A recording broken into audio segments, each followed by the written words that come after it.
Hey James, Hey, how are you? good. Nice to see you. How do you want to go It's about it?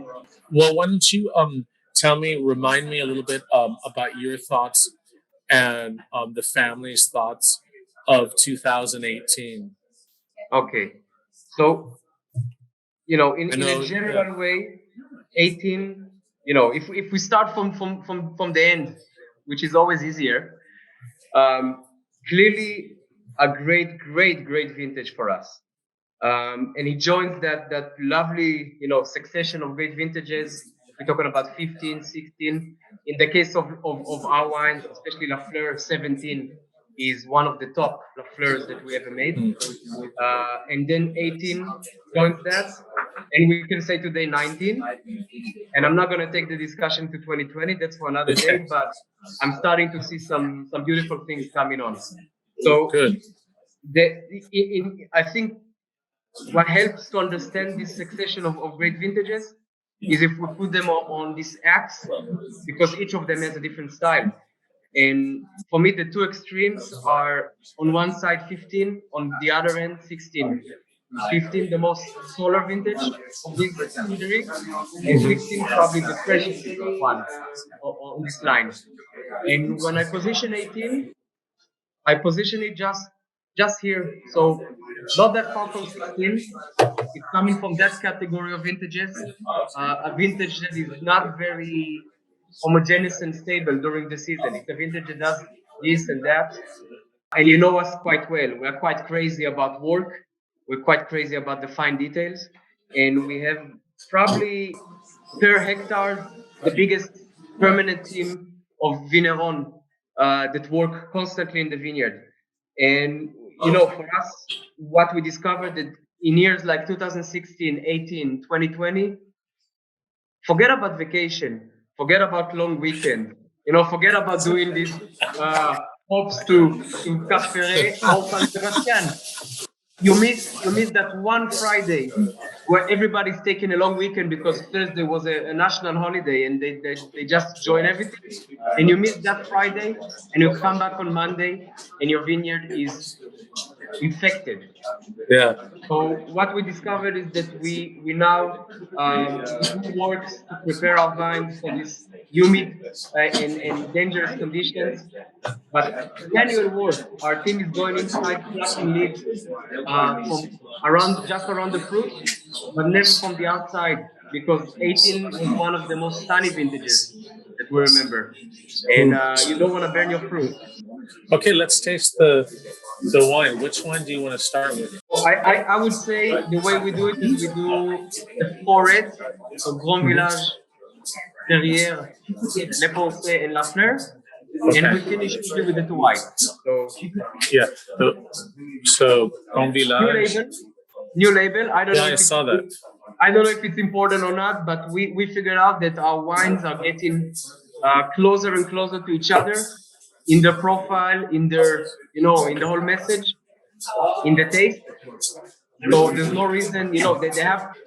We have to help people understand all of our wines coming from one family. I like the structure in the Grand Village, and there's a nice salinity. Yeah, so I think this is two markers that you mentioned. For me, Yeah. all of our red wines and white wines actually also.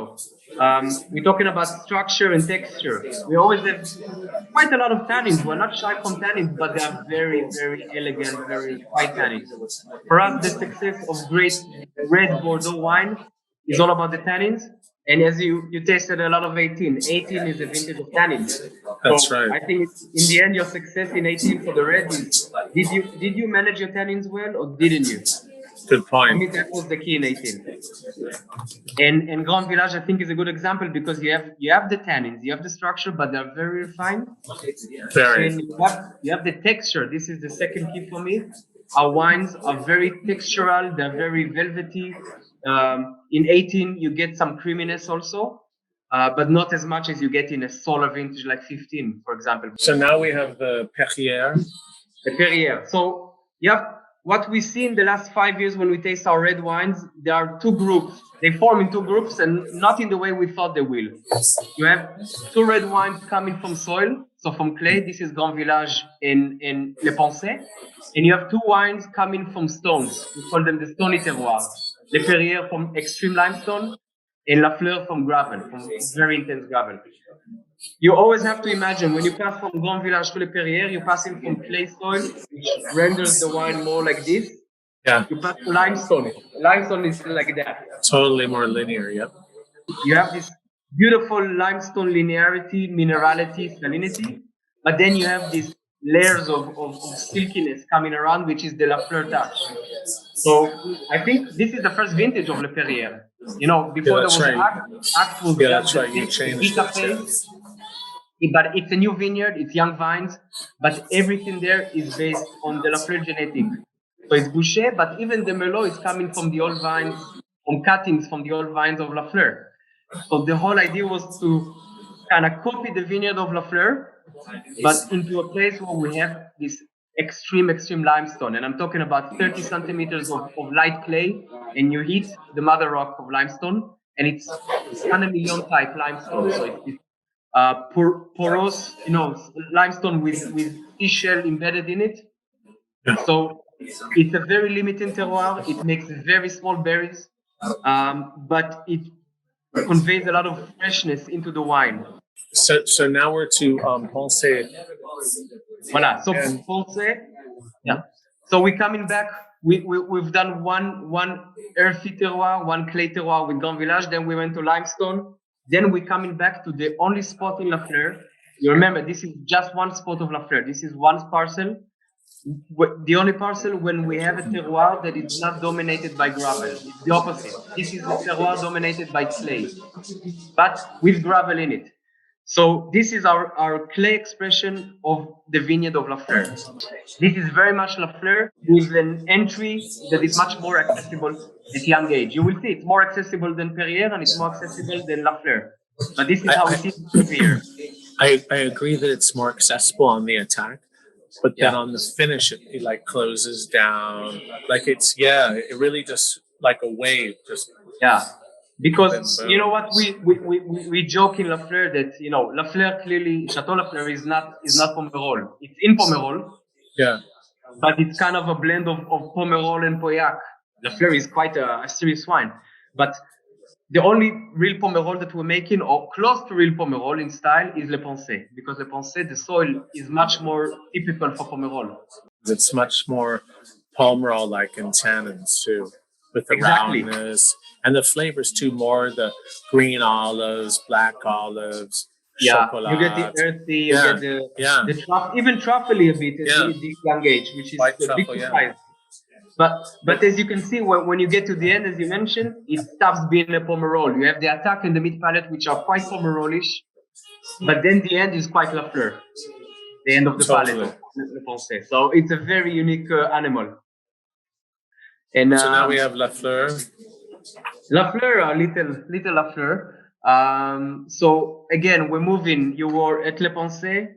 You keep exactly the same blend, the same winemaker and everything, but you're moving to the two banks of our vineyard. Le Pensée is in the middle, in the valley, and then you have the two banks, what we finally call the right bank, where we have the right bank of Lafleur, where we have a lot of Merlot gravel, and the left bank of Lafleur, where we have the majority of the old Boucher on gravel with clay.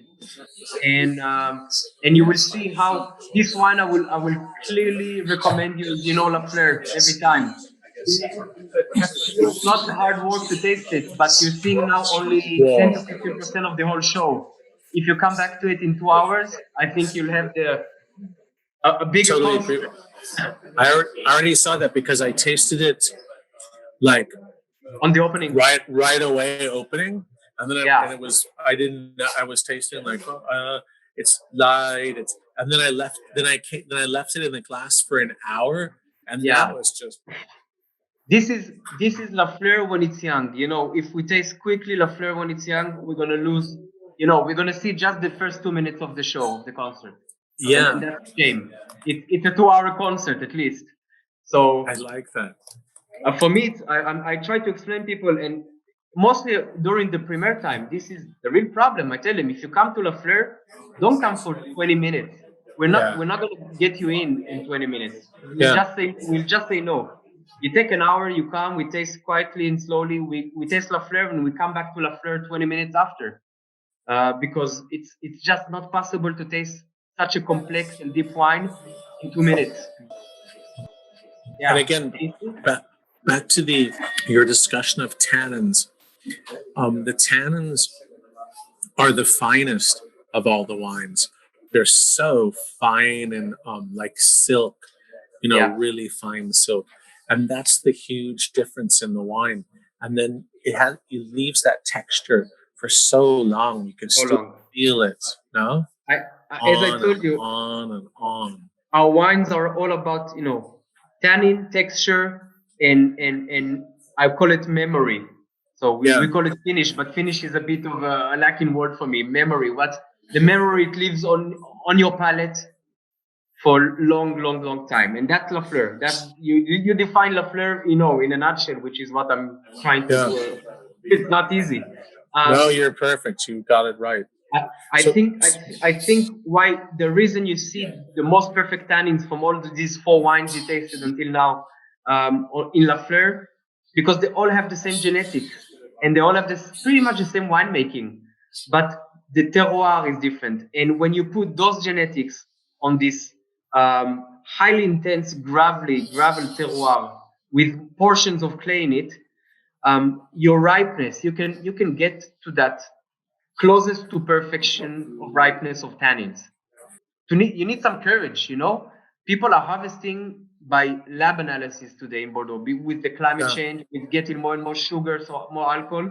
People are just looking to say, oh, this is my potential alcohol level. I'm going to harvest now. Are your tannins ready? We decided in Lafleur, we harvest by tasting, because there's no other tool today that can tell you how good are your tannins or how bad are they, except your palate. And so we don't care about how much sugar the berries accumulate. We'll harvest at the point when the tannins are just, and I think that makes the difference. And the gravel soils give you that advantage more than clay. Clearly more than clay. On clay, this is the hardest soil to get the perfect tannins. The 18 is really incredible and ethereal, and it really touches your soul. And but there's been other perfect wines like for me 16, 15, 14. Like you just make great, perfect wines every vintage.